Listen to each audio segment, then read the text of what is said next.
नमस्कार। आज हम 12वीं कक्षा की हिंदी की पाठ्य पुस्तक अभिव्यक्ति और माध्यम से एक महत्वपूर्ण विषय रेडियो समाचारों की संरचना तथा रेडियो समाचारों लिखने की जो बुनियादी बातें हैं उन पर आज चर्चा करेंगे। रेडियो का इतिहास 100 वर्ष से ज़्यादा पुराना है। ये समाचार, मनोरंजन, शिक्षा, ज्ञान आदि का सबसे लोकप्रिय साधन है। ये शिक्षा और मनोरंजन दोनों के लिए उपयोगी है और सस्ता भी है।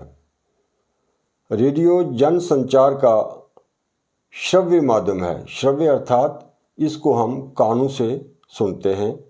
आजकल टीवी, इंटरनेट आदि आने के कारण जिनमें श्रव्य के साथ दृश्य माध्यम भी होते हैं, यदि उनको हम देख भी सकते हैं, सुन भी सकते हैं। इनके बावजूद भी जो रेडियो का अपना महत्व है वो अभी भी कम नहीं हुआ है। तो अब हम सबसे पहले जो रेडियो के समाचारों की जो संरचना है उस पर चर्चा करते हैं। समाचार की संरचना, जैसे कि आप जानते हैं, रेडियो एक श्रव्य माध्यम है। इसमें ध्वनि, स्वर तथा शब्दों के मेल से श्रोताओं तक समाचार पहुंचाए जाते हैं। तो रेडियो समाचारों की संरचना पिरामिड शैली पर आधारित होती है। शैली का अर्थ होता है किसी बात को कहने का ढंग या तरीका। तो टीवी, अखबार की तरह इसमें भी पहले महत्वपूर्ण विषय लिया जाता है, यानी क्लाइमेक्स अंत में नहीं शुरू में ही आते हैं। और लगभग 90% तक समाचार लेखन में यही पिरामिड शैली अपनाई जाती है। इस शैली में समाचार के 3 भाग होते हैं। पहला है इंट्रो, यानी मुखड़ा, बॉडी और समापन। इंट्रो, जिसे लीड या मुखड़ा भी कहते हैं, ये सबसे महत्वपूर्ण यहाँ इसका भाग होता है।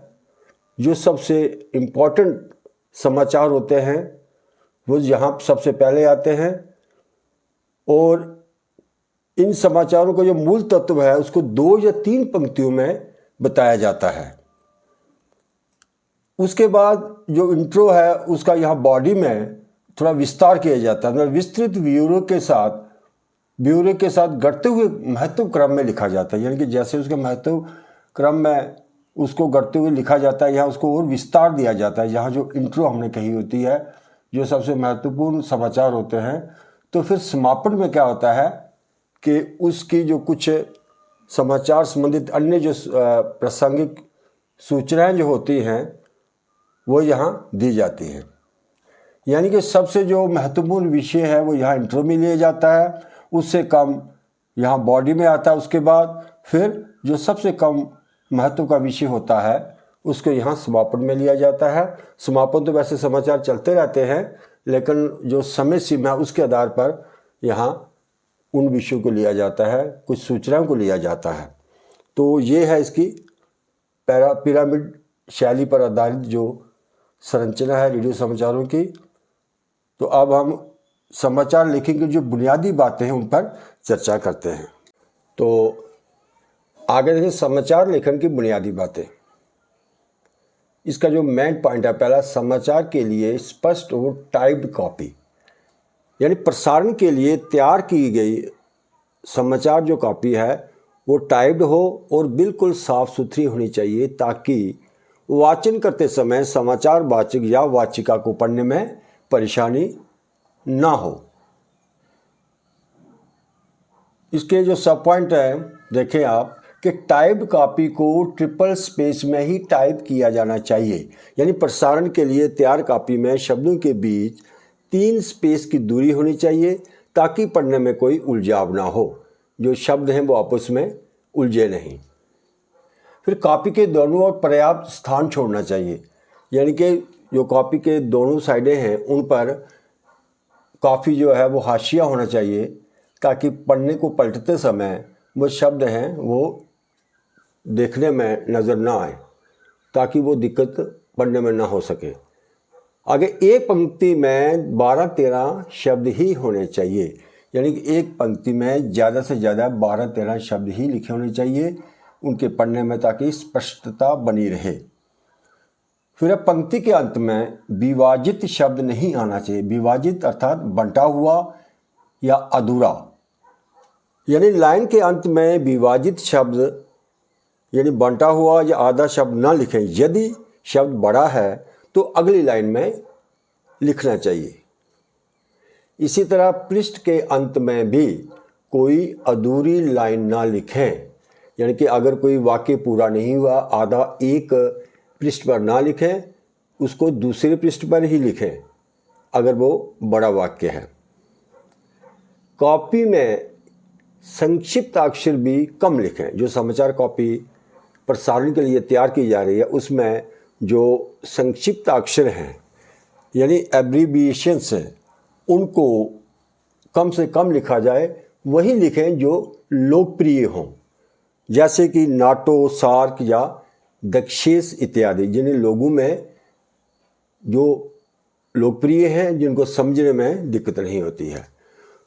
तो समाचार लेखन की दूसरा जो मेन पॉइंट है, अंकों को लिखने में सावधानियां रखनी चाहिए हमें। तो ये देखें, इसको 1 से 10 तक के अंकों को शब्दों में ही लिखना चाहिए, यानी 1 से 10 तक जो शब्द अंक हैं हमारे, उनको शब्दों में लिखना चाहिए। तो 11 से लेकर 999 तक के अंकों को अंकों में ही लिखना चाहिए। फिर 999 से बड़ी संख्याओं को, जो बड़ी संख्याएं होती हैं, उनको शब्दों में लिखना चाहिए, क्योंकि उनको पढ़ते समय जो वाचक है वो या वाचिका है, उसको पढ़ने में काफ़ी समस्या आती है। इस तरह से संकेत चिन्हों को शब्दों में लिखें। जो संकेत चिन्ह होते हैं, जैसे ये प्रतिशत का संकेत चिन्ह है, इसको हमें इस तरह से प्रतिशत शब्द में ही लिखना चाहिए। इस तरह डॉलर को भी इस तरह डॉलर शब्द में ही लिखना चाहिए। इसके आगे है दशमलव के अंक, जो बड़ी संख्याएं होती हैं, नज़दीकी पूर्णांक में लिखें, पूर्णांक पूरे अंक में। जैसे उदाहरण है इसका, यह है 20,10,321। इसको हम इस तरह से लगभग 20 लाख लिखना चाहिए, यानी कि पूर्णांक जो नज़दीकी है उसमें लिखना चाहिए। इसी तरह से तिथियों को बोलचाल की भाषा में ही लिखें। जैसे 15 अगस्त 1985, इसको हम इस तरह से, ना कि अगस्त 15, 1985 में इस तरह से लिखें। तो आशा है ये वीडियो आपके लिए उपयोगी सिद्ध होगी। आज के लिए इतना ही। धन्यवाद।